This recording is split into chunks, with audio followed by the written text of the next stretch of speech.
Bom dia. Hoje, 21 de maio de 2022, sábado, dia que muitos descansam. A estes desejo um descanso reparador, que tenham um dia abençoado. Aqueles que forem trabalhar, que tenham um trabalho abençoado, um trabalho promissor, trabalho que reine, o que produza frutos para o sustento. Isso eu desejo a todos os meus seguidores, amigos, irmãos, familiares. O meu desejo é que todos, sem exceção, inclusive os meus inimigos, se é que eu tenho e não saiba, desejo a eles muitas bênçãos, desejo a eles muita paz, muita sorte. Porque quando assim eu faço, melhor eu vivo. E por falar em querer o bem dos outros, das pessoas, dos nossos semelhantes, a gente tem que pensar um pouco em abdicação. Abdicação nada mais é do que resignação, renúncia. Nós temos na história dos imperadores, governos e até mesmo de sociedades civis, em várias épocas, em todos os tempos, abdicações. Quero citar apenas um exemplo, poderia citar tantos outros, mas o que ocorreu aqui no Brasil no dia 7 de abril de 1831. O imperador Dom Pedro I abdicou do trono, quer dizer, renunciou.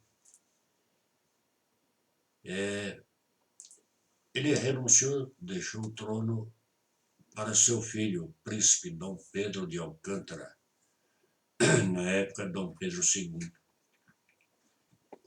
Há outras abdicações na história e em outros países, mas isso é só para a gente ter uma ideia. Por que falar em abdicação? Vamos para um texto bíblico no qual Jesus nos alerta para buscar algo em primeiro lugar. Depois, o sustento básico para a vida dos seus está garantido, e garantido por Ele, Deus. Lá em Mateus 6,33, o texto narra assim: buscai, pois, em primeiro lugar o reino e a sua justiça, e todas estas coisas vos serão acrescentadas. Procuremos entender o texto. Primeiro, reino de Deus. Procurar em primeiro lugar as grandes coisas, ou seja, as coisas celestiais, conforme afirma Colossenses 3,1, quando ele diz: buscar as coisas do alto, as coisas que são de cima.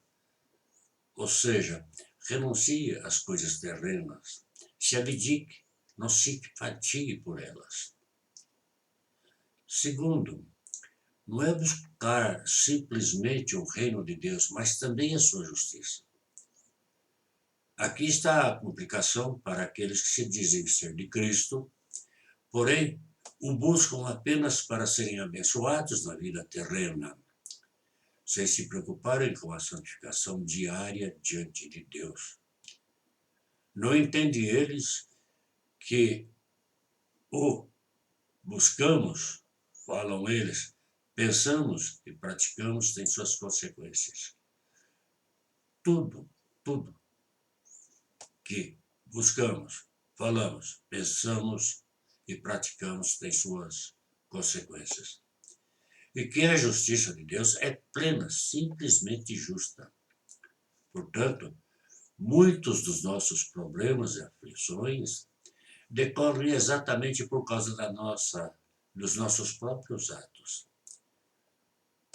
Deus, como justo, em seu reino, corrige seus filhos ou seja, aqueles que são salvos pela graça redentora de Cristo, aplica as consequências desses seus atos, como o pai corrige um filho. Por isso, precisamos de fato renunciar, quer dizer, destronar o nosso eu, isso que está aqui, ó, violento, para buscar em primeiro lugar o reino de Deus. Porém, entendendo que o rei é amor, porém plenamente justo em todas as suas ações. Terceiro, buscar em primeiro lugar o reino de Cristo com sua justiça, renunciando o quê? O nosso orgulho, a nossa vaidade, a nossa avareza, crucificando os desejos carnais, né? E fazendo isso temos uma promessa gloriosa.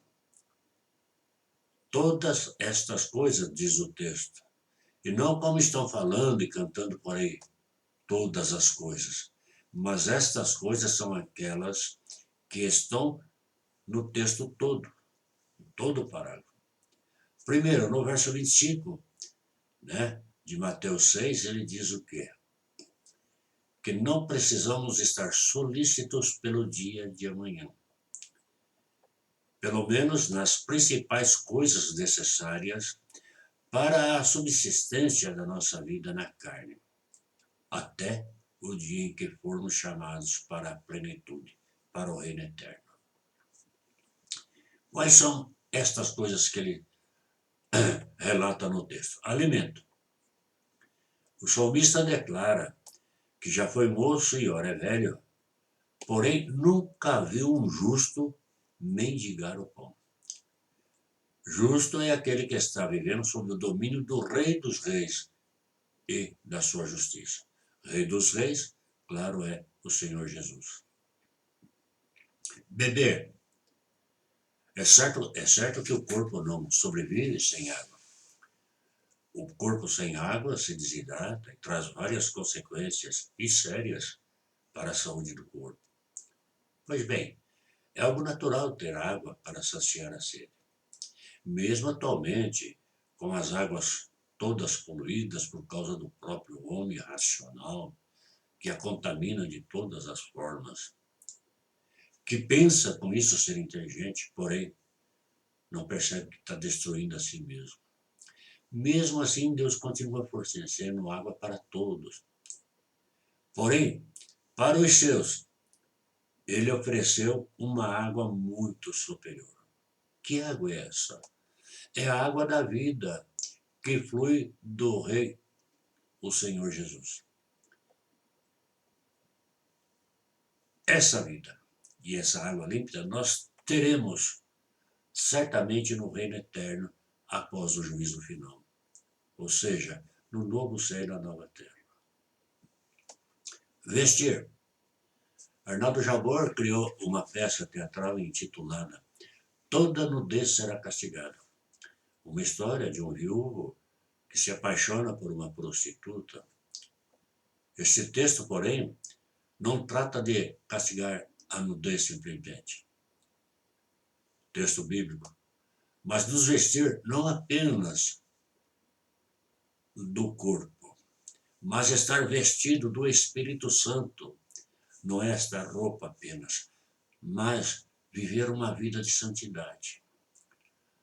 Lógico é que o corpo não provoca a sensualidade, convida o sexo oposto para a prostituição e comete pecado diante do Senhor Deus.